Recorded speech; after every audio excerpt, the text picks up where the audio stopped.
seguidor, aprendiz, alumno, son las palabras que definen a un discípulo cristiano. Radio Bea abre el salón de clases y tiene listos los escritorios para que los discípulos se sienten y con su Biblia en mano y su libreta de notas para apuntar, comencemos el programa El Discipulado. Nuestro propósito es aprender de la palabra para que luego usted pueda enseñar a otras personas. Ahora, vámonos con el equipo de producción porque ellos están listos para presentar el Discipulado. Bienvenidos. De la serie Entendiendo los Salmos, arrancamos el episodio número 18. Damos gracias a Dios por la oportunidad que nos permite compartir con ustedes. Esperamos que si usted nos está escuchando, pues pueda atendernos y pueda desarrollar un pensamiento crítico de lo que usted va a escuchar hoy. Es un salmo diferente al que normalmente estamos acostumbrados a leer. Creo que se lee muy poco el que vamos a estudiar hoy. No es nada que ver con el Salmo 100, con el Salmo 23, con el Salmo 150. Solo el título del Salmo lo dice todo, clamor de venganza. Y uno se asusta cuando lee eso. ¿Cómo así? ¿Se puede vengar uno? ¿La venganza es buena? Bueno, pues todo eso lo vamos a ver en este Salmo. No se pierda entonces en este episodio el Salmo 109, el cual con la gracia del Señor estaremos estudiando juntos. Lo que usted necesita, como siempre, todo un buen estudiante requiere de atención. Claro está, si usted está trabajando, está en otra actividad, pues escuche. Por eso le hablaba de un pensamiento crítico, porque tal vez va a escuchar algo que le va a llamar la atención. Lléveselo a su casa y analícelo. Ese es el pensamiento crítico, el pensamiento que, a ver, ¿qué dijeron por ahí? A ver, que esta frase me llamó mucho la atención y uno la investiga. Ese es el pensamiento crítico. El pensamiento crítico no es ese mal hábito que a veces se tiene de estar hablando negativamente de alguien. No, el pensamiento crítico de una perspectiva correcta es ese de que usted escucha algo, le llama la atención y lo investiga. Y entonces usted ahí va a corroborar si esto es correcto o no es correcto. ¿Sabe quién tenía un pensamiento crítico? Un grupo de hermanos, se volvieron muy famosos en la iglesia primitiva. A ellos se les llamó a los hermanos bereanos. La iglesia de Berea. Ellos tenían un pensamiento crítico. ¿Dónde empieza un pensamiento crítico? Poniendo atención. Le ponían atención a los mensajes de Pablo. Paso siguiente, los bereanos comprobaban si esto que estaba enseñando Pablo venía de las Escrituras. Ese es un correcto pensamiento crítico. Ya la escuchó, le quiere saludar. Nuestro saludo para usted respetuoso. Tome un tiempo con nosotros para estudiar en este discipulado, Salmo 109. Gracias, hermano Carlos. Saludos, muy buenas tardes para todos. Ya estamos aquí listos para estudiar la palabra de Dios y tal como lo decía hermano Carlos, es un salmo poco común, casi no lo utilizamos. Sí, en algún momento lo hemos leído, pero no es tan protagonista, ¿no? Como los otros salmos que hemos estudiado. Pero está muy interesante. En la hora de almuerzo nos pusimos ahí a leer un poquito y la verdad es que hoy Dios nos va a sorprender a todos. Gracias, Esther, por ese entusiasmo. Vamos a un pequeño momento de pausa y retornamos con una introducción interesante. Un simpatizante del Evangelio carga su Biblia pero no la usa. En cambio, un discípulo la lleva en su corazón y la practica. Está escuchando El Discipulado. Vamos a leer el capítulo 109. No lo vamos a leer todo, porque son 31 versículos que contiene este salmo. Pero vamos a leer por lo menos, a mi parecer, son los 5 versículos que hilan o que resumen los 31, aunque los vamos a leer ya en el proceso del estudio, pero solo para introducir. Versículo número 1, Esther. Oh Dios de mi alabanza, no calles, porque boca de impío y boca de engañador se han abierto contra mí. Hasta ahí. Como ustedes ven o escucharon, aquí vemos una queja.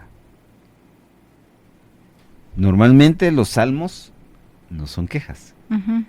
Normalmente los que escuchamos son exclamaciones de admiración, de acción de gracias, etc. Pero aquí empieza con una queja. Y es una queja en contra de los enemigos. Solo con eso arrancamos. Vamos ahora al verso 6. Pon sobre él al impío, y Satanás esté a su diestra. Acá hay una mención de un personaje que para nosotros lo entendemos, tal vez no al 100%, pero sabemos de quién se trata. Uh-huh. Y aquí ya se menciona, este salmo lo menciona. Imagínense, una alabanza que habla de Satanás. ¿Ya? Bueno, por eso esto se vuelve más interesante. Luego, demos un salto al verso 21. Y tú, Jehová, Señor mío, favoréceme por amor de tu nombre. Líbrame, porque tu misericordia es buena. Aquí ya es lo que más normalmente escuchamos en todos los salmos. Un Uh-huh. salmo de pedir ayuda. Eso es lo que usted acaba de escuchar. Y por último, los 2 versos finales, 30 y 31. Yo alabaré a Jehová en gran manera con mi boca, y en medio de muchos le alabaré, porque él se pondrá a la diestra del pobre, para librar su alma de los que le juzgan. Solo para hacer un detalle acá. ¿Cómo arrancamos el Salmo 109? Con una queja. Con una queja. ¿Cómo termina el Salmo 109? Con una alabanza. Con una alabanza. Uh-huh. Aquí se revierte, ¿verdad? Normalmente leemos en algunos salmos que arrancan con alabanza y después se torna en una queja o en un clamor de angustia. Pero aquí es al revés. Aquí se empieza, digámoslo así, con algo raro. No sé si ponerle negativo, porque no considero que la palabra sea negativa, ¿verdad? Sino como algo poco común para cerrar con una alabanza. Bueno, esto solo ya le estoy ilustrando que este salmo es diferente a los otros. Y la razón es simple. No es el escritor, porque el que lo escribe, Esther, que dice ahí en tu anunciado como subtítulo. Al músico principal, Salmo de David. Es decir, que estamos escuchando a un hombre que en otros salmos tiene una libertad de expresar alabanza al Señor, pero ahora aquí David empieza a meterse en una serie de comentarios, incluso lo escuchamos hasta mencionar de Satanás. Uh-huh. Bueno, entonces, ¿de qué se trata este salmo? Es simple el entender este salmo, hermanos amados, y es que este salmo se le conoce como un salmo mesiánico. Salmo mesiánico. ¿Qué es un salmo mesiánico? Es un salmo que va a citar a Cristo como Mesías. Recuérdense que la palabra Mesías es el Salvador, ¿ya? O libertador. Entonces aquí, escuche lo que va a pasar o cómo podemos entender una escritura mesiánica. En este caso, David está hablando de su experiencia. Ya lo vamos a ver más adelante, de qué tipo de experiencia. Pero resulta ser que esa misma experiencia, la de David, simboliza, escuche la palabra que estoy utilizando porque esa es clave para entender todas las escrituras mesiánicas, simbolismos. David es un tipo de Cristo en este salmo.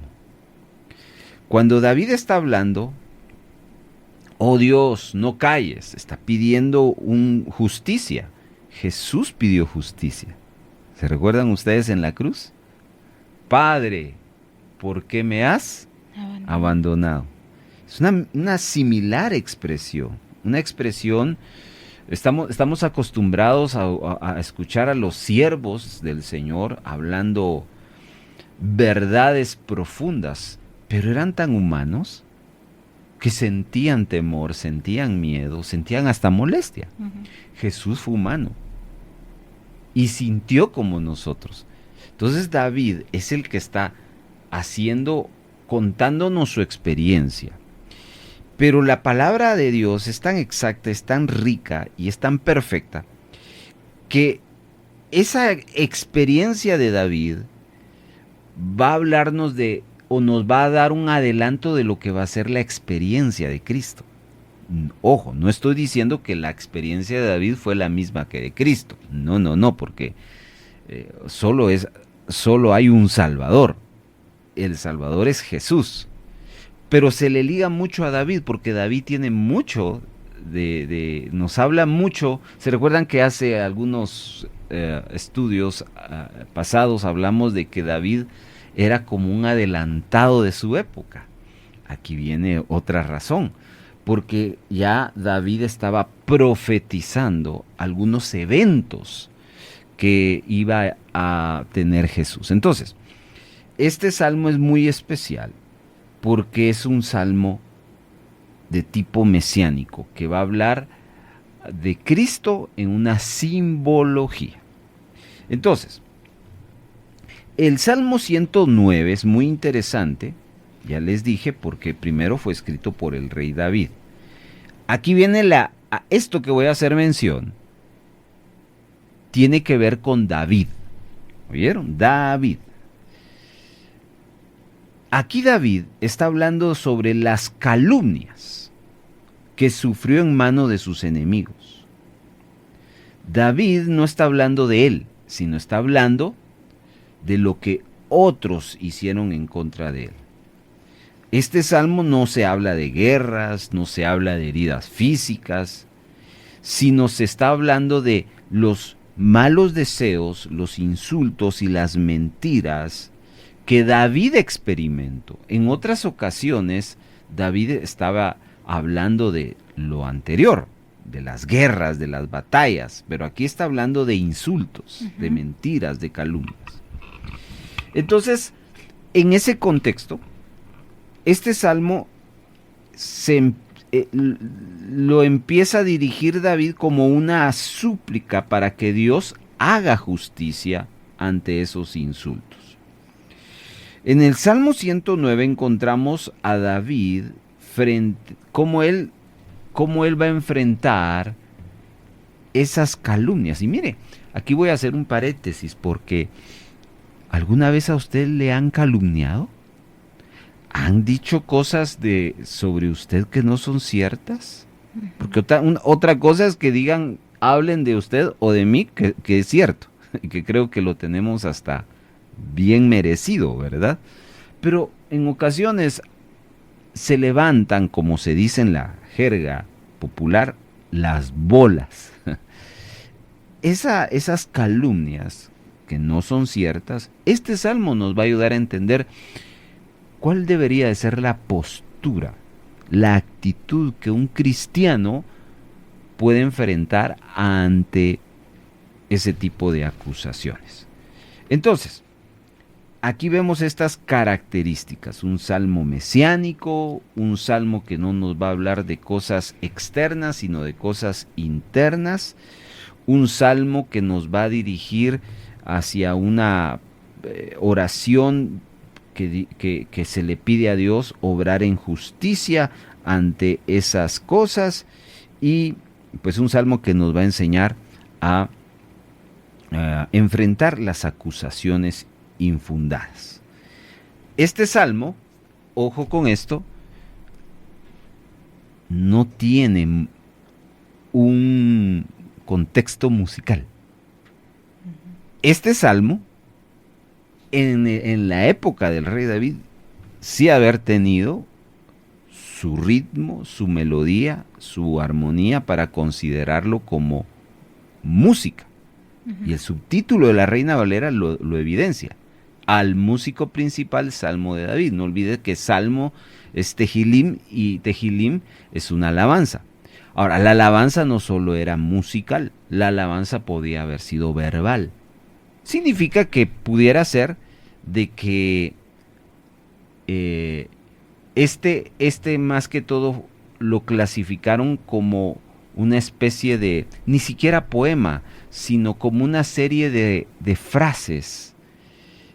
Y es que cuando uno lee, y lo vamos a hacer dentro de un momento, va leyendo el Salmo, no tiene ni siquiera una armonía poética, porque la mayoría de salmos musicales tienen una métrica, la cual les permite encajar, concatenar sus frases. En cambio, esto es como escribir una carta, ¿ya? Y está como todo desordenado, líricamente hablando. Entonces es muy difícil ponerle música a este tipo de letra, ¿ya?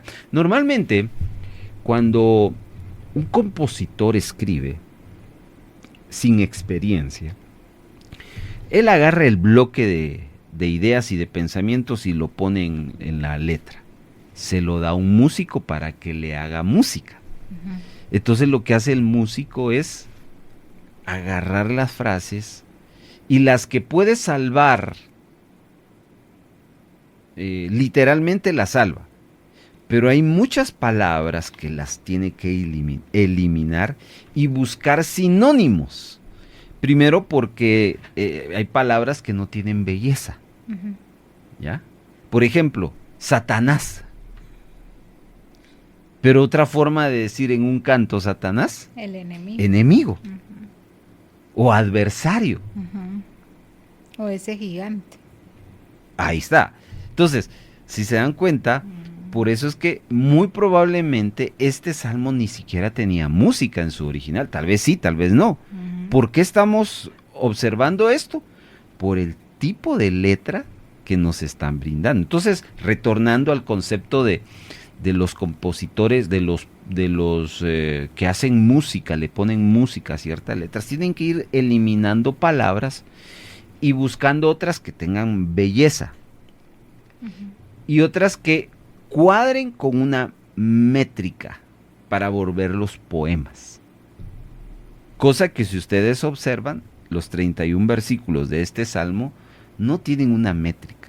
Pues tienen un pensamiento, ya lo vamos a ver, pero métricamente hablando, como letra, pues es un poquito desordenado desde esa perspectiva. Muy bien, cuando retornemos entonces, vamos a ver el contexto, porque aunque no tiene música, y de hecho, entre paréntesis con Esther, estuvimos buscando si en el mundo de la música contemporánea cristiana, o inclusive la histórica, había algún tipo de tema musical que algún cantante haya tomado el Salmo 109 para cantar o para componer un canto. ¿Y qué pasó, Esther?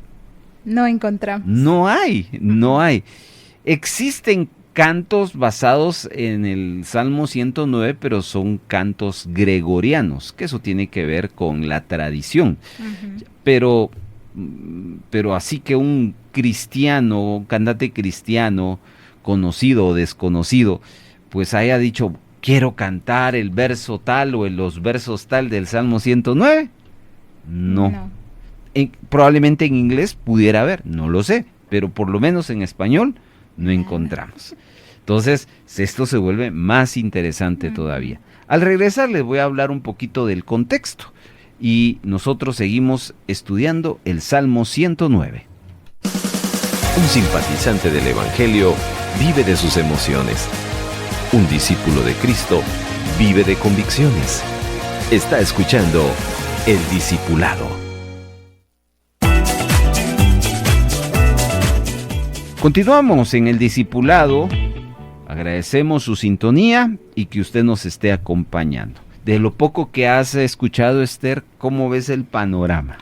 Se ve muy interesante, poco común, porque tal, ¿verdad? Los anteriores que hemos estado estudiando, exaltación, acción de gracias, perdón, restauración, pero aquí siento que es cabal, un clamor por la venganza de los enemigos.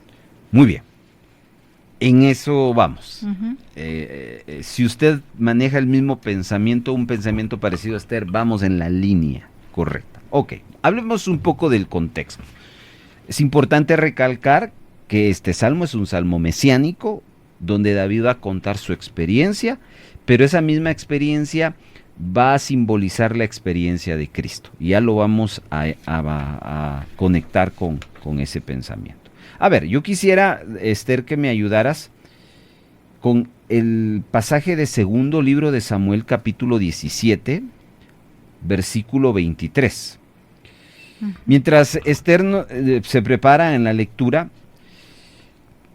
voy a leerles esto, literal, en mi investigación. Dice lo siguiente: los estudiosos judíos establecen dos puntos de vista para el contexto de este salmo. El primero es un contexto personal. Significa que aquí David está hablando de que él siente acusación por sus enemigos. Ya lo vimos, que hay muchas, es un salmo de justicia, que de las calumnias. Entonces David, desde la perspectiva de los eruditos, en primera instancia lo ven como algo personal de David. Y es que David no solo lidió con asuntos directamente, no solo directamente de guerra, de persecución, sino también David sufrió oposición debajo de la mesa. No sé si me explico. Tuvo oposición abierta, gente que se le enfrentó cara a cara, que le sacó espada y bueno, venite pues. Y David tuvo que lidiar mucho con eso.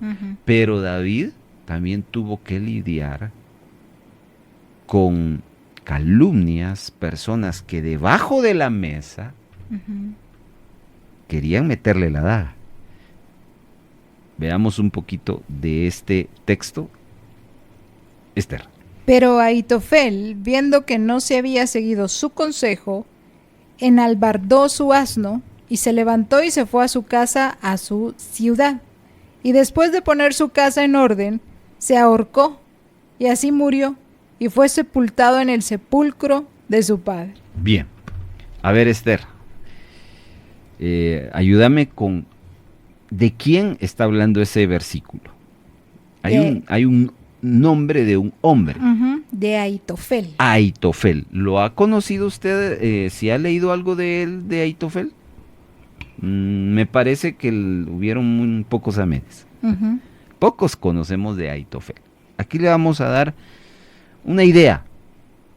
Y ya con esta idea que le damos, vamos a entender un poquito más el Salmo, porque este hombre fue opositor de David, pero no con espada, no con guerra, sino fue opositor debajo de la mesa. ¿Quién era Ahitofel?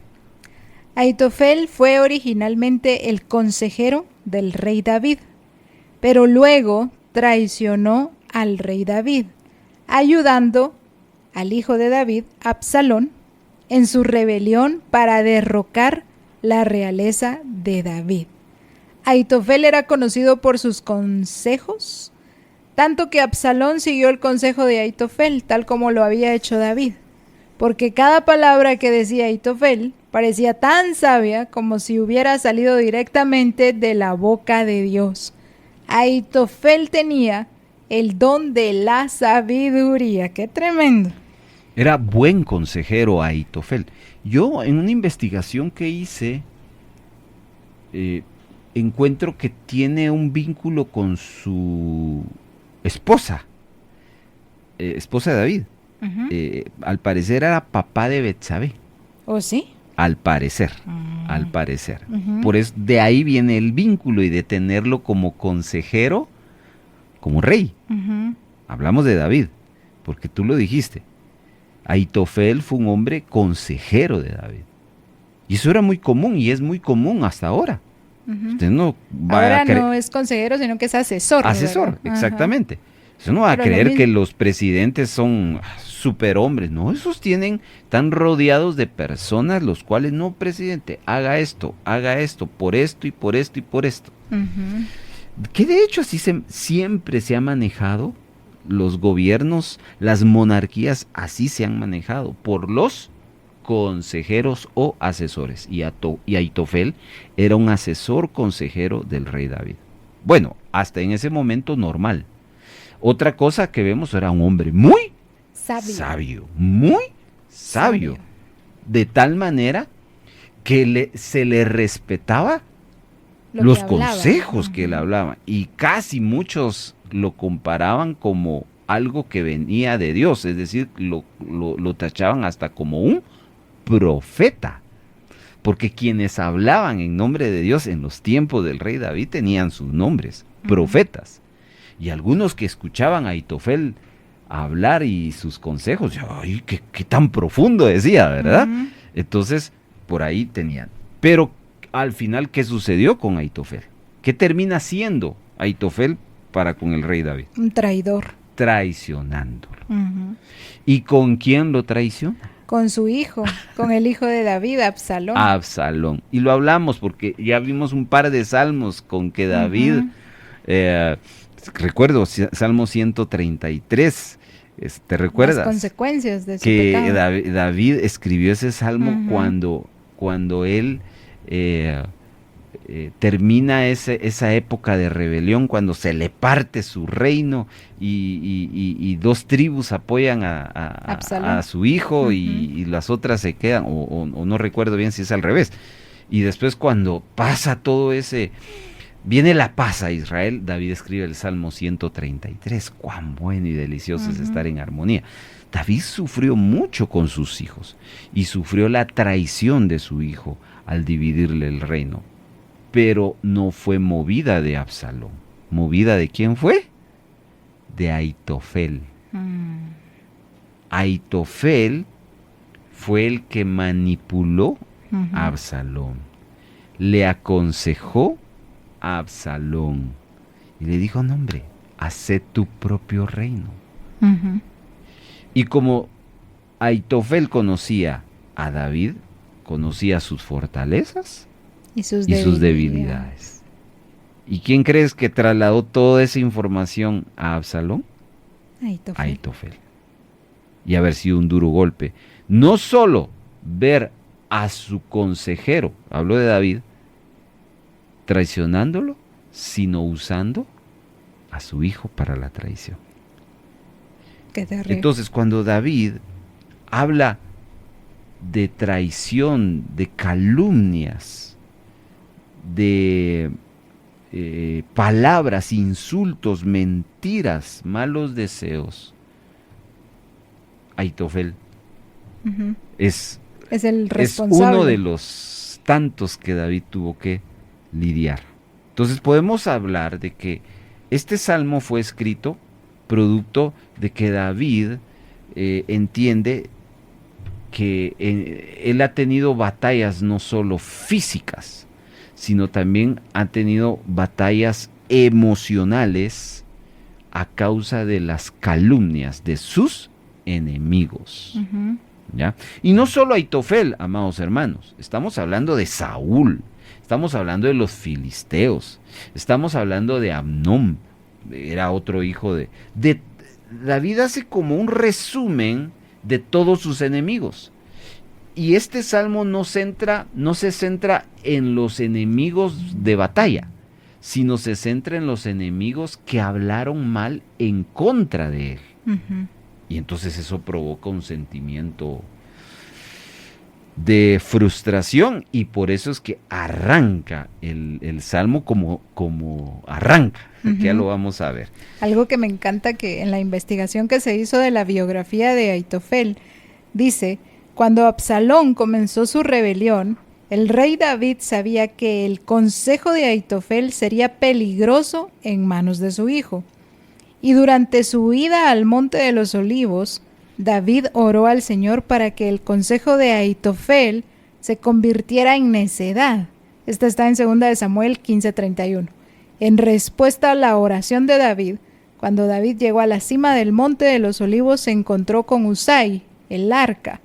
David envió a Usai de regreso a Absalón en Jerusalén como agente secreto para frustrar el consejo de Ahitofel. Bueno, ahí hay algo más detallado. Gracias, Esther, por esa referencia. Pero aquí lo que vemos es una perspectiva de los eruditos. Dicen que el Salmo 109, en primer lugar, David lo escribe pensando en las personas que lo calumniaron a él como rey. Pero existe otra postura. La segunda postura del Salmo 109 es que David no solo está pensando en las calumnias que él ha recibido como rey, como persona, sino David escribe el Salmo pensando en todas aquellas naciones que han insultado a Israel. Porque una de las cosas que ustedes tienen que saber, que a lo largo de toda la historia de Israel, desde Faraón, que ahí empieza a tener enemigos Israel, desde Faraón, aún hasta nuestros tiempos, y aún proféticamente está escrito en el Apocalipsis, de cómo naciones se van a levantar hablando mal en contra del pueblo de Dios. Y entonces está esa otra postura de los exégetas, donde dicen, no hombre, David no solo está escribiendo su experiencia de recibir las calumnias de sus enemigos como Ahitofel, sino David está pensando en el pueblo de Dios como nación. Y viene, por ejemplo, a mi mente Faraón mismo, ¿verdad? Cuando Moisés va y le dice, dice el Dios, el yo soy, que así le dijo que lo presentara, que dejes a ir al pueblo para que celebre fiesta. ¿Y sabes cuál fue la respuesta de Faraón? ¿Y quién es ese Dios? Eso es un insulto. Viene a mi mente, por ejemplo, el pueblo de Madián, sí, los madianitas, cuando Israel va caminando, van rumbo a la tierra prometida, y para no dar una gran vuelta, pues van a pedir permiso para pasar por Madián. Y hay un rey, el cual ya había sabido de los milagros de Dios, de abrir el mar rojo y todo. Entonces lo que hace ese rey es contratar a un profeta. ¿Han leído ustedes al profeta el cual le habló un burrito? Pues de ese profeta les estoy hablando, el cual les dice, maldice a Israel. Entonces vemos ahí esa mala intención. Es Balaam, ¿verdad? Balaam, correcto, el profeta era Balaam, que no era un profeta israelita, era un profeta de otra nación pagana. Entonces yo solo quiero que vean que históricamente Israel ha sufrido calumnias. ¿Qué decir, por ejemplo, de Amán? ¿Han leído ustedes? Amán era un hombre que odiaba a los judíos. Lean Esther. Y calumniaba en contra de los judíos. Bueno, cuando David escribe, hay una postura en el Salmo 109 que dice, no solo está hablando de él, está hablando de Israel. ¿Cuál es su postura? Nuestra postura, pues personalmente creo que de las dos. Incluso hay una tercera, que esa sí no es que sea postura, porque lo es que David se está trayendo simbólicamente lo que Cristo va a sufrir también, porque si hay alguien que fue calumniado, fue Jesucristo. Entonces, eso es el contexto, hermanos amados, de este Salmo 109.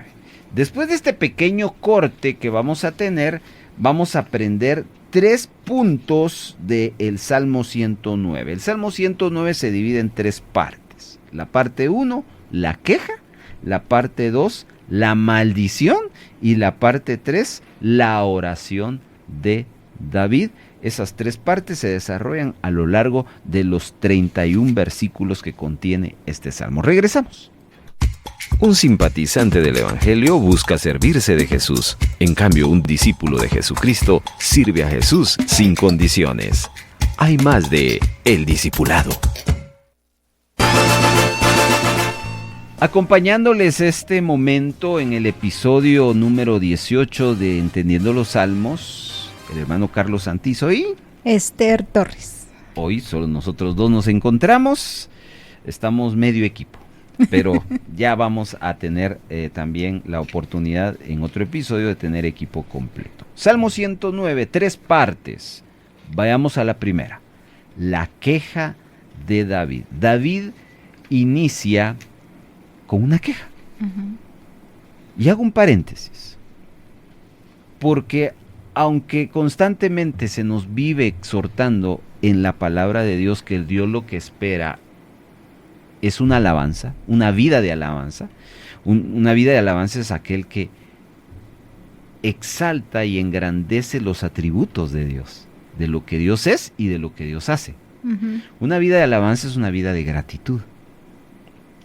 Pero en algún momento Dios permite que nosotros lo abordemos con nuestras quejas. Y eso a mí me llena, me impresiona.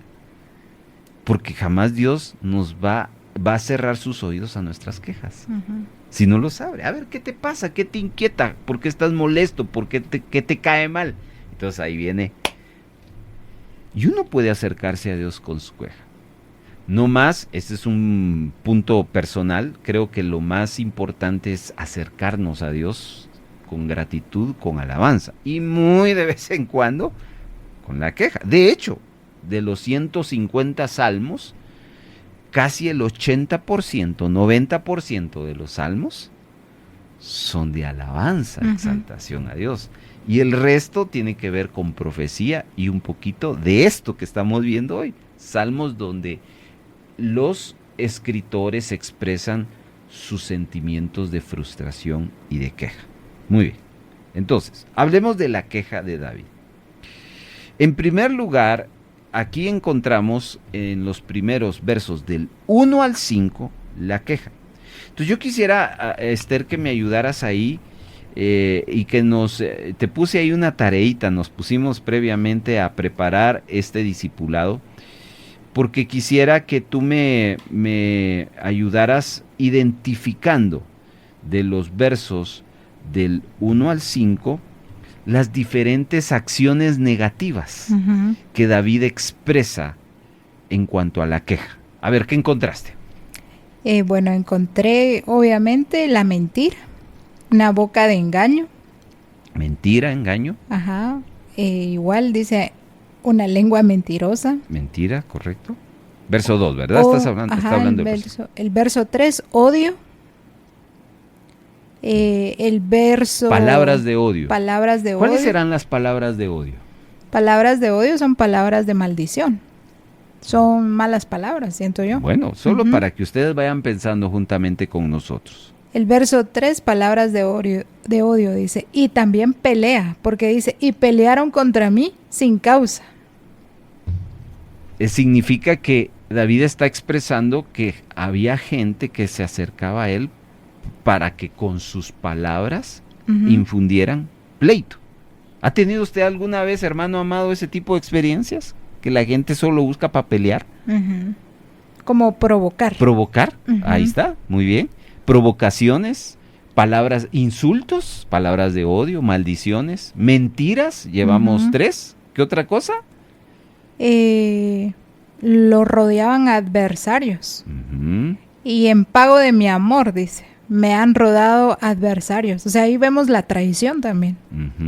Y que le devuelven. Traición, muy bien. La traición, un cuarto aspecto. Y el 5, me devuelven mal por bien y odio por amor. O sea, le pagaban mal. Ok. 5 acciones que David le está expresando al Señor que lo tienen molesto, que lo tienen indignado, que le caen mal. ¿Quién no le va a caer mal, hermano amado, que le hayan mentido? Por eso escuche lo que dice el verso 2. Porque boca de impío y boca de engañador se han abierto contra mí. Han hablado de mí con lengua mentirosa. Ahí está. Una de las quejas de David es, me mienten. Ok, pero no solo ese. Han utilizado maldiciones y han querido provocarlo a él a pleito. Verso 3 lo dice. Con palabras de odio me han rodeado y pelearon contra mí sin causa. Luego, verso 4 nos habla de la traición. En pago de mi amor me han sido adversarios, mas yo oraba. Y el verso 5 nos hablan del odio. Me devuelven mal por bien y odio por amor. Bueno, esa es la queja de David. David, usted escoja una de esas 5, ¿con cuál se queda? Con cualquiera que se quede, no son cosas gratas, hermano. Y David recibió no una, recibió las 5. Las 5. Y entonces por eso es que del verso 1 al verso 5, David está expresando su queja. Pero me encanta cómo arranca David su queja. Oh Dios de mi alabanza, no calles.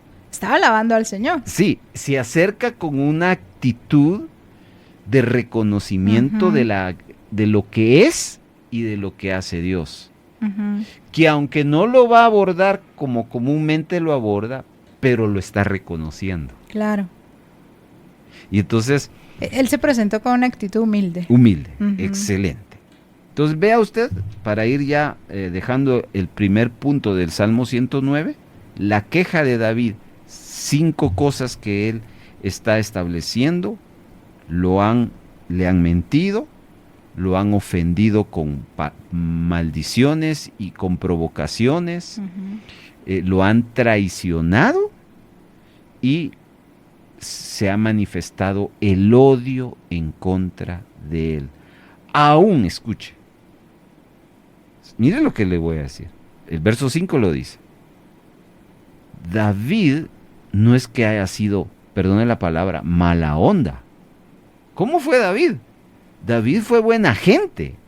Y esa buena gente, el que recibió el favor de David, ¿cómo le devolvió el favor? Mal.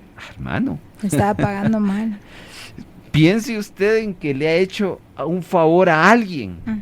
¿Cómo se siente usted que esa persona, que usted le extendió la mano para ayudarle, ahora le esté retornando una maldición? Dios mío, eso es para encenderse. Eso es para que usted se enfurezca, para que yo me enfurezca. David estaba enfurecido y por eso se lo está expresando a Dios. Ahora, note, él no se lo está imaginando. Él tiene evidencia de lo que está pasando. Porque una cosa es lo que a usted le cuentan y otra cosa es lo que a usted le consta.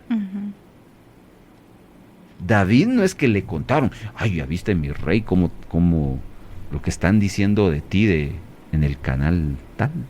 No, en el programa, no. David fue testigo fehaciente de todo eso. Lo vivió él en carne propia. A él le consta. ¿Y por qué hago esta mención? Porque a veces nosotros tenemos esa mala actitud de que alguien nos lleva una información que no nos consta. ¿Y sabe qué? Damos por hecho que así es. Y caemos en la trampa del chisme. Pero esto no es un chisme. Esto es una realidad que David sufrió directamente y que él no se lo está imaginando, a él no se lo están contando, él tiene constancia y por eso solo tocamos el ejemplo de Ahitofel, que la Biblia da evidencia de cómo este hombre hizo todo esto en algún momento en la historia. Entonces, primera parte, la queja de David. Vamos a la segunda parte del Salmo 109. David se queja primero a Dios y me gusta lo que dijo Esther. En humildad, reconociendo la grandeza y la majestad de Dios. Oh Dios de mi alabanza, no calles. Ahora vamos a ver lo que David pide de sus enemigos. Y eso está en el versículo número 20. A ver, vamos verso por verso, Esther. Verso 6. Pon sobre él al impío, y Satanás esté a su diestra. Ok. Lo que David está pidiendo en este versículo es que a esos que lo han traicionado, a esos que lo han calumniado, que en vez de que Dios esté a favor de ellos, que mande Dios un impío, o sea, uno igual a ellos, para que los ayuden. Piensen por un momento, ¿será que un traidor, qué haría un traidor con otro traidor? Traicionarse. Pues solo eso saben hacer. Y por eso David apela a esto. Pon sobre él. ¿Quién es él? Los que lo traicionaron, calumniaron, los que lo maldijeron. Pon sobre ellos a un impío, no a un santo, no a un justo, a un impío. Porque David entiende de que todo lo que uno siembra, eso cosecha. Pero David se va más profundo, porque no solo piensa en el impío. ¿En quién está pensando Satanás? Y Satanás. Y aquí debemos de entender el significado de lo que es Satanás. No como persona, como espíritu, sino como función. Satanás en su función solo tiene una función: acusador. Acusador. De hecho, Satanás significa acusador. ¿Ya? Entonces, en ese sentido, David entiende que lo que merece ese traicionero no es alguien leal, no es alguien que hable bien de él, sino alguien que sea acusador. Entonces, ahí, igual que él. Igual que él. Entonces, sigamos, verso 7. Cuando fuere juzgado, salga culpable, y su oración sea para pecado. Eso es lo que está expresando David sobre sus enemigos. Vamos a ver esa lista de merecidas maldiciones no solo contra sus enemigos, sino con los enemigos de Dios. Verso 11, ¿dónde estaba? 8 es, ¿verdad? Sean sus días pocos, tome otro su oficio. Subraye eso, por favor. Sean sus días pocos, tome otro su oficio. Verso 9. Sean sus hijos huérfanos y su mujer viuda.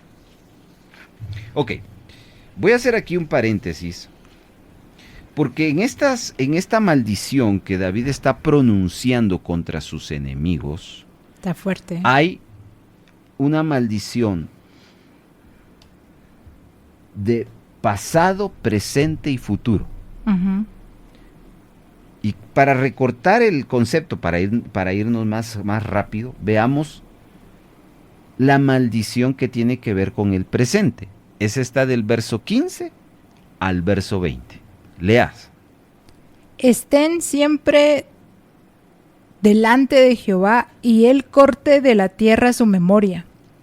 Por cuanto no se acordó de hacer misericordia y persiguió al hombre afligido y menesteroso, al quebrantado de corazón para darle muerte.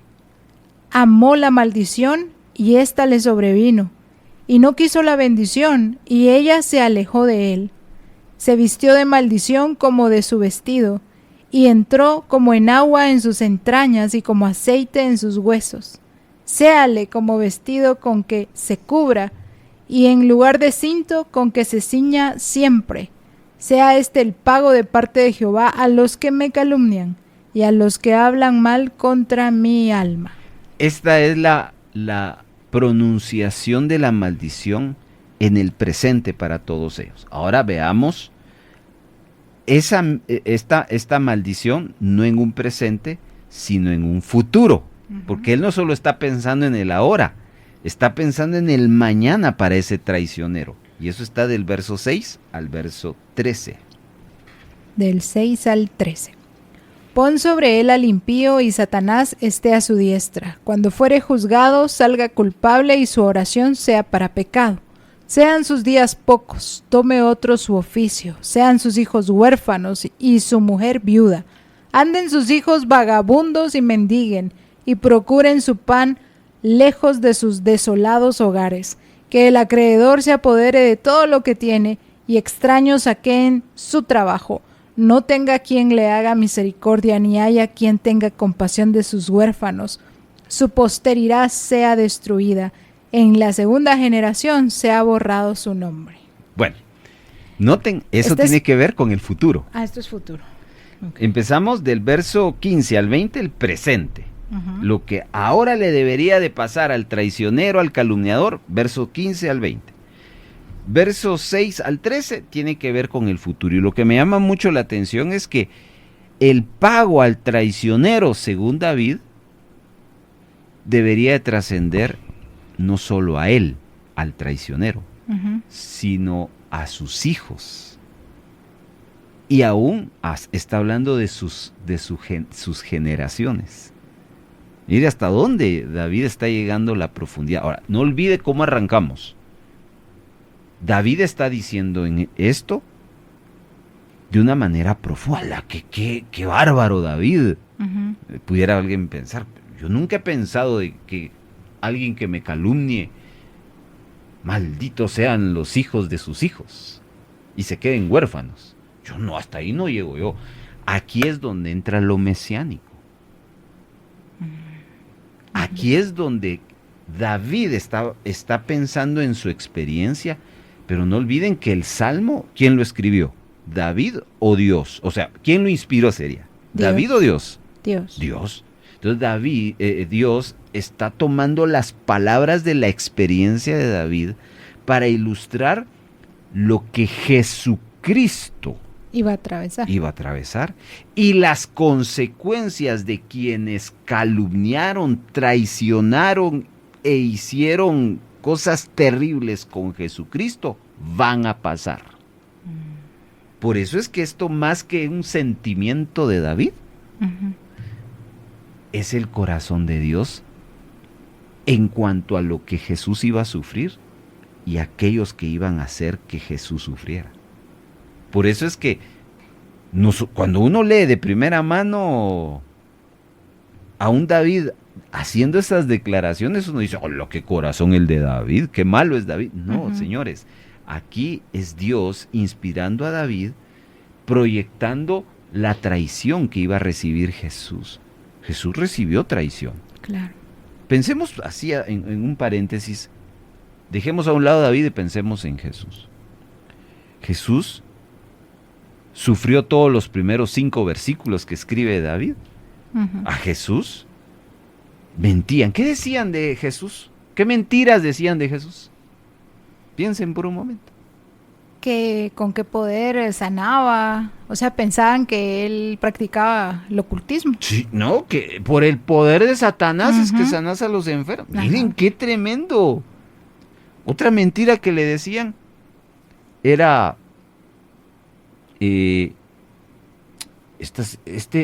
solo con pecadores y prostitutas anda. Eso iba a decir. Vaya, ustedes a ver qué más dijeron. Va, en cuanto a las palabras de odio, la Biblia, los evangelios nos describen, y desde ese momento procuraban matarle. Alguien que quiera matar a otro necesita un gran odio. Ya lo dijo Esther, las palabras de maldición, cuando decían por Satanás, es que sanas, le devuelven mal por bien.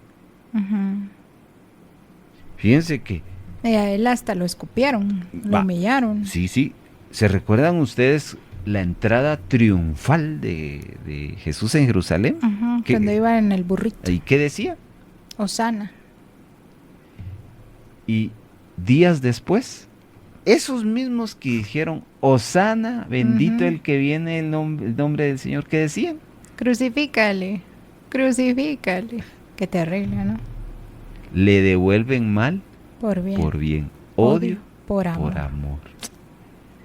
¿Se dan cuenta por qué es mesiánico? Ujú. Porque esa experiencia de David es un símbolo de Cristo y por eso las palabras de David son tan profundas. No porque Dios tenga odio, hermano, en Dios no hay odio. En Dios hay justicia. Ujú. Quiero que usted entienda eso. Dios es amor, pero también es fuego consumidor. No porque Él odie a alguien, sino porque es justo. Justo.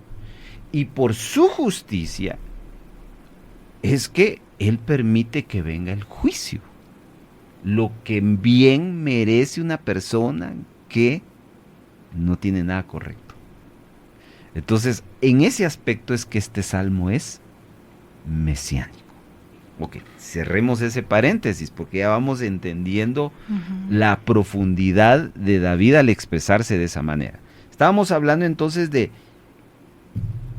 la maldición de David hacia sus enemigos en un presente, en un futuro, y el verso 14 cita el pasado de esa maldición.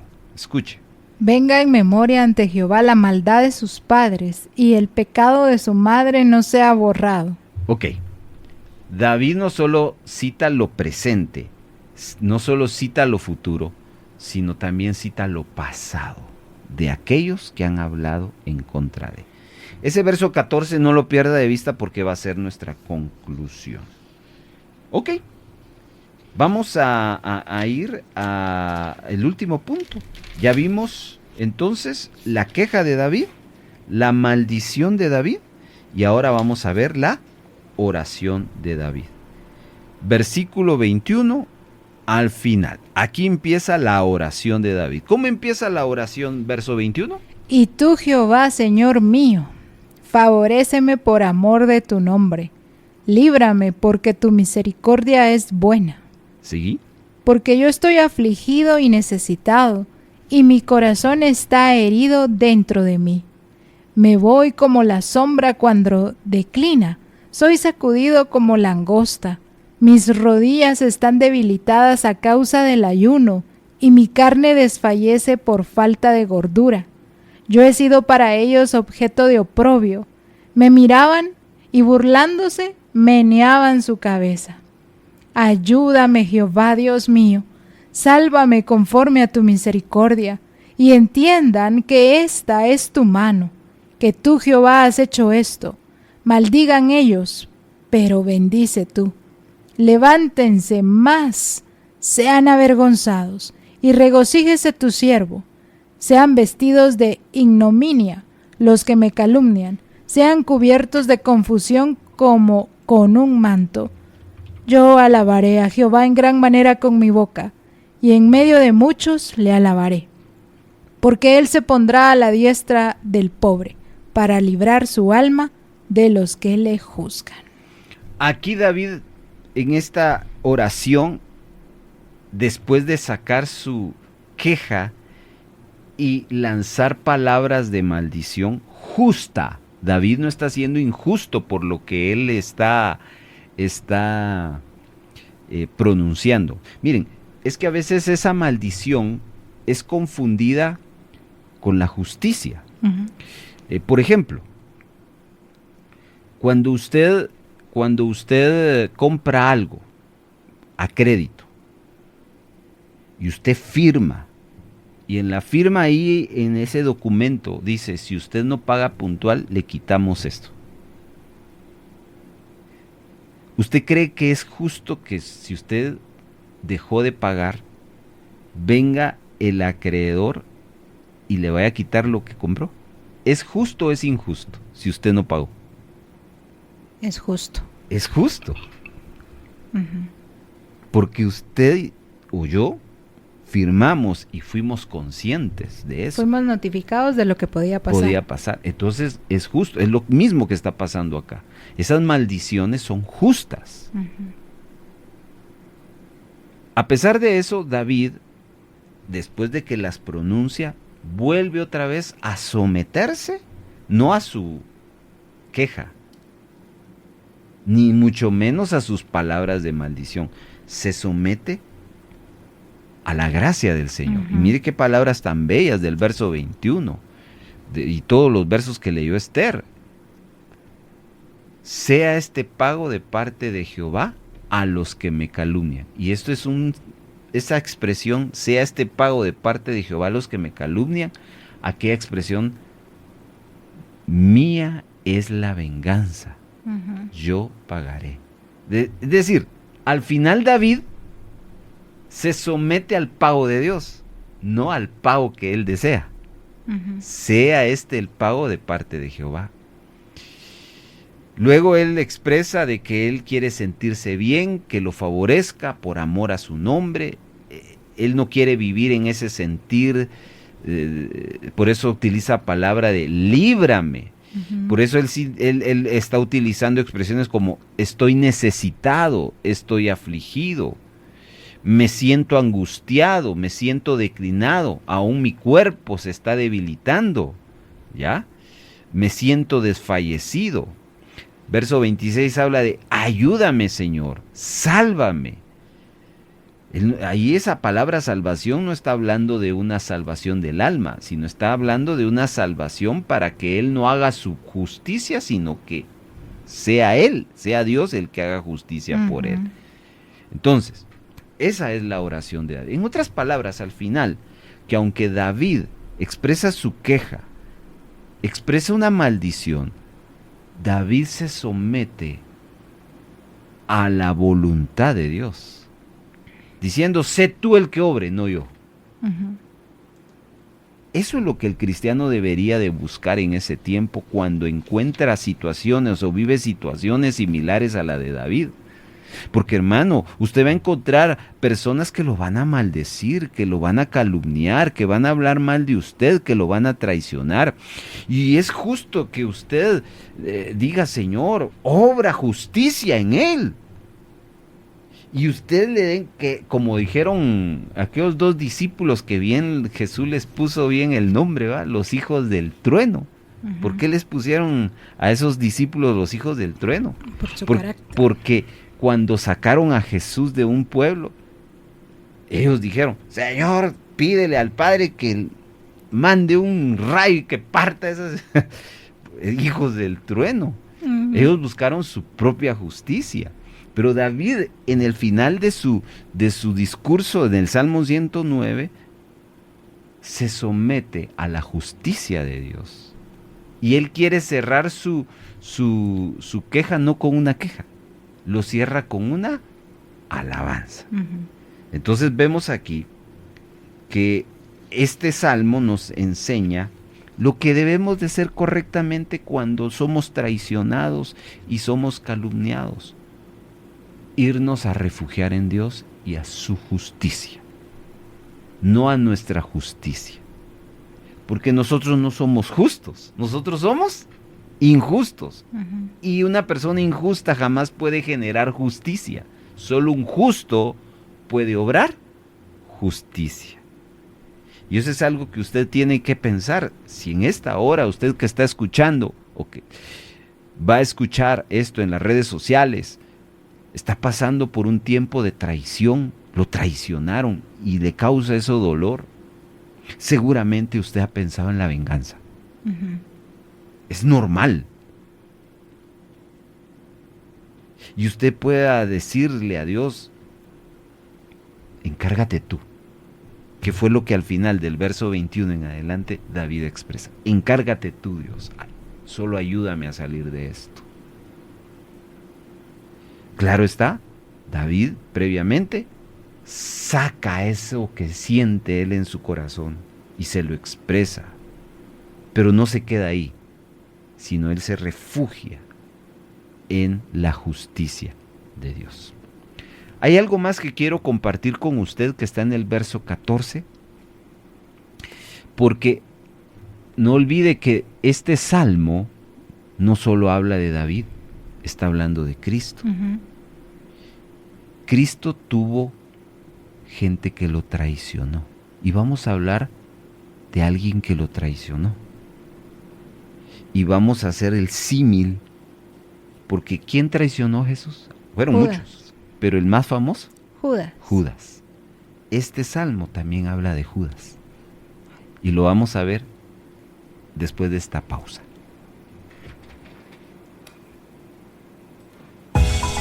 ¿Sabía usted que un sembrador en la agricultura no siembra una vez cada 10 años? Esto es porque hay otro principio dentro de la ley de la siembra y la cosecha, que es que una siembra continua mantiene las bendiciones continuas. Así es, querido oyente, para cosechar cada 3 meses o cada año, tal como se lo dijimos, un sembrador no siembra una vez cada 10 años para cosechar cada 3 meses o cada año. El sembrador que hace su siembra cada 3 meses es para cosechar cada 3 meses. El que siembra cada año va a cosechar cada año. Así funciona esta ley. Como sembradores en el reino de Dios, debemos entender este principio. Si usted desea las bendiciones continuas, su siembra debe ser continua. Cuando usted deja de sembrar por un tiempo o por una temporada, su cosecha se verá interrumpida por esa temporada que no sembró. ¡Ánimo! Y recuerde que La buena semilla siempre fructificará, por eso siembra.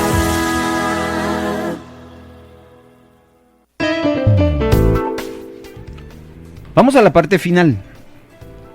Hemos visto un salmo mesiánico, donde David cuenta su experiencia, donde él es traicionado. De tal manera, ese sentimiento de traición, Dios deja que él exprese lo que haya en su corazón. Ujú. En su expresión, David maldice lo que es justo,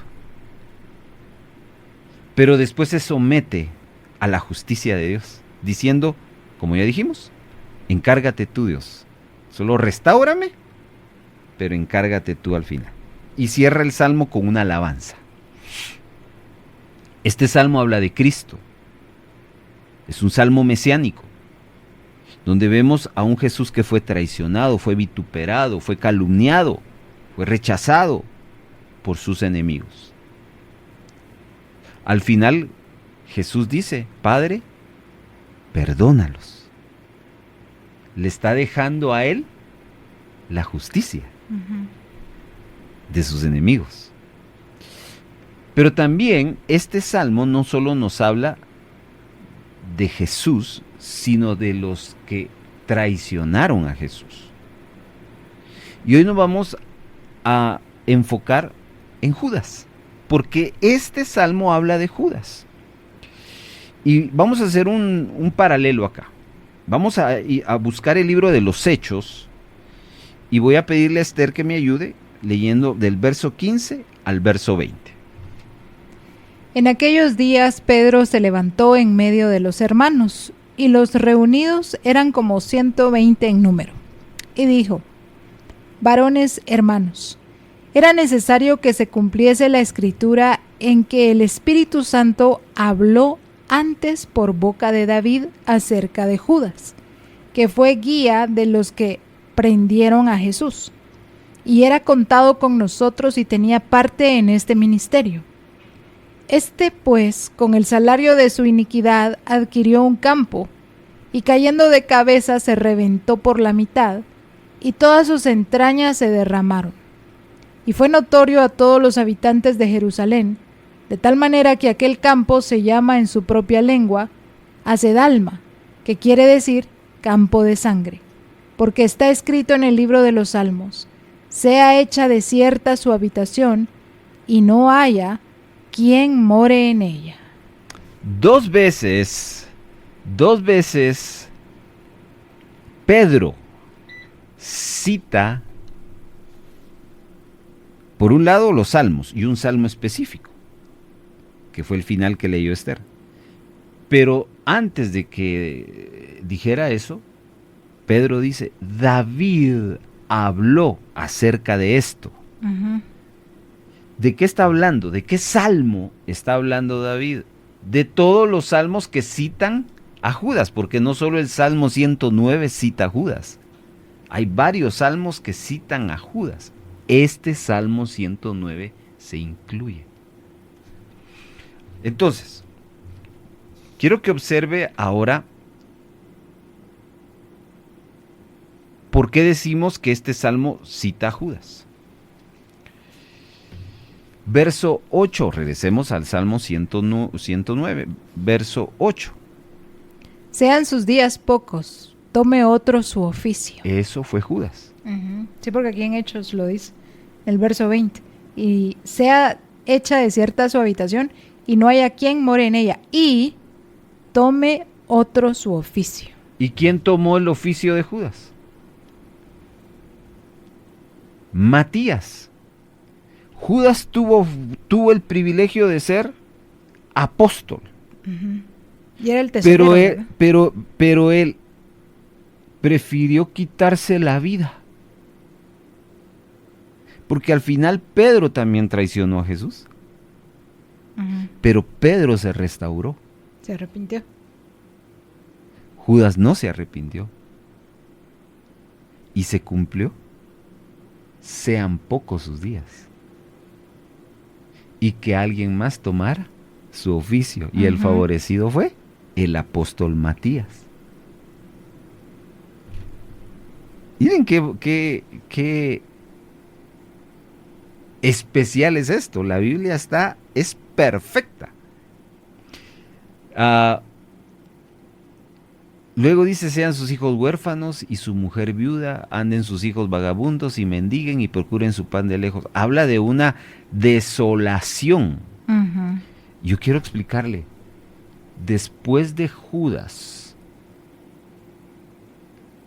hubo un apóstol llamado Judas, hermano de Jesús, medio hermano de Jesús, que es el que escribió Judas, en la epístola. Pero no es Judas Iscariote, ¿vieron? De ahí, ¿quién más le puede? Y dice, cuando alguien va a tener un bebé, varón, y le va a decir, yo quiero que se llame Judas. Nadie. No. Nadie. ¿Por qué crees tú? Porque Judas evoca traición, evoca muerte. Porque hay una maldición. Salmo 109. Sí. No le vayan a poner Judas, por favor. ¿Y saben qué significa Judas? Alabanza. O sea, no tiene un mal significado. No, es bello. Pero se está cumpliendo esa maldición que David no estaba pensando en Judas, estaba pensando en Aitofel y en todos sus enemigos, pero como es un salmo mesiánico, se cumple. Entonces vemos aquí cómo esto es tan maravilloso. Pero yo quiero cerrar, porque yo les dije, pongan atención en el verso 14, y te voy a pedir que me lo leas. Vengan en memoria ante Jehová la maldad de sus padres y el pecado de su madre no sea borrado. Ok. Esto tiene que ver con la maldición del pasado de los enemigos de Israel, de David y de Jesús. Pero centrémonos en Judas como enemigo de Jesús. Hay muchas posturas en relación a Judas. De hecho, existe una postura muy contemporánea que habla y promueve mucho el evangelio de Judas. No sé si ustedes lo han escuchado. Esta postura tiene que ver con la versión de Judas de los Hechos. Y allí Judas, según esos textos que no son canónicos, habla de que él fue manipulado por Jesús. Y se pone en una postura de que fue usado. Y entonces uno dice, ¿de verdad? Qué pobrecito Judas, fue escogido para traicionar. De hecho, hay muchos que piensan eso, que Judas fue predestinado para traicionar. Pero el verso 14 nos revela que no. ¿De quién está hablando el verso 14? De la maldad de sus padres. Es decir, que a pesar de que Judas tomó una decisión de traicionar a Jesús, él ya tenía una historia, y no era una historia positiva. Sus padres, proféticamente, habían sido padres malos. No sé si me explico. Y todavía hace aquí una alusión a algo más en la frase segunda. Y el pecado de su madre no sea borrado. Habla de un pecado de la mamá de un traidor. Entonces vemos aquí claramente que Judas al final tomó una decisión. Porque esa es la vida. La vida es de decisiones, hermanos. Si usted quiere llegar al éxito, a la bendición, es su decisión. Deuteronomio 32 dice, escojan la bendición o la maldición. Josué también dice, escogeos a quién van a servir. Todo es cuestión de qué decides. ¿Por qué Judas decidió quitarse la vida en vez de buscar arrepentidamente la restauración? Porque ya tenía un antecedente de padres que no honraban a Dios. Y lo primero que un hijo tiene, la primera luz que tiene un hijo para triunfar en la vida, se llama sus padres. Los padres de Judas jugaron un papel importante que marcó la vida de este muchacho, de este hombre, al no enseñarle un valor correcto que fue determinante a la hora de traicionar a Jesús. ¿Por qué traicionó Judas a Jesús? ¿Cuál fue la razón de que Judas traicionara a Jesús? El pecado de sus padres. No. ¿Cuál fue el instrumento que tentó a Judas? La avaricia. El amor al dinero. Queridos hermanos, Judas valoraba más al dinero. Pero eso no fue algo provocado. Eso fue algo enseñado. Venía desde su casa. Claro, porque eso se llaman valores. Los valores se enseñan en casa. Si usted quiere hijos fieles, enséñeles a ser fieles. Si usted quiere ser hijos traicioneros, no los corrija. Y no cabe duda que este verso 14 es muy revelador. ¿Por qué Judas creció en un entorno de ambición, de amor al dinero, de avaricia? Y fue presa fácil para traicionar a Jesús. Porque había habido algo años atrás que hablaba de que un traicionero no se hace. No nace. Un traicionero se hace. Entonces yo me pongo a pensar, si yo quiero un bienestar para mis hijos como padre, tengo que empezarle a forjar valores y conocimiento de la palabra de Dios. Judas tuvo conocimiento de la palabra de Dios, pero no tuvo valores, ética. Y cuando la tentación vino, cedió. Porque no tuvo padre, según el verso 14, que le enseñaran, no hijo, el dinero se acaba, el dinero es pasajero, el dinero no es lo más importante. Quizás Judas no tuvo un modelo correcto en casa, porque el verso 14 habla de la maldad de sus padres y del pecado de su madre. Entonces hoy quiero animar a los padres de familia, a los que somos padres de familia, a que cambiemos el destino de nuestros hijos. Que sigamos trabajando y desarrollando hijos con valores, para que la maldición no los alcance.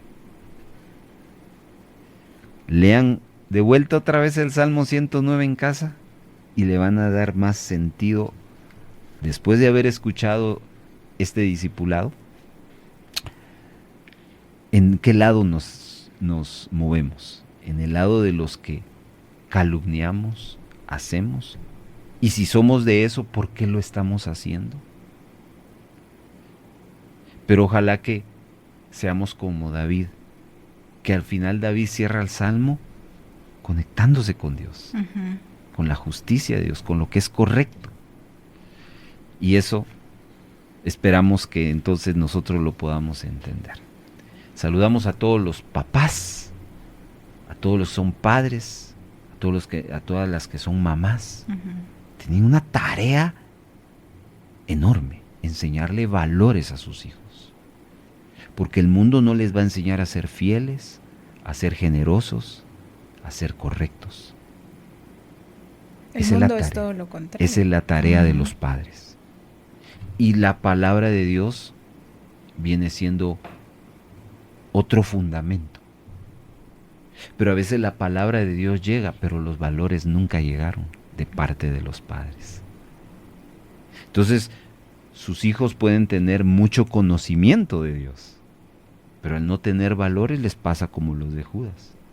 Vio milagros, escuchó parábolas, vio el poder de Dios, pero 30 monedas de plata Lo desubicaron. lo desubicaron.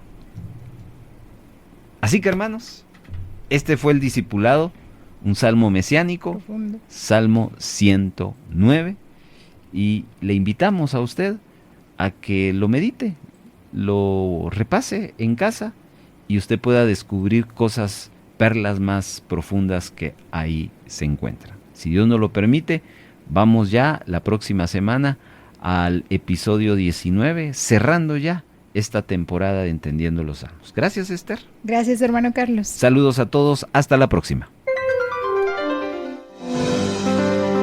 Esta fue una presentación del equipo de producción de Radio Bea.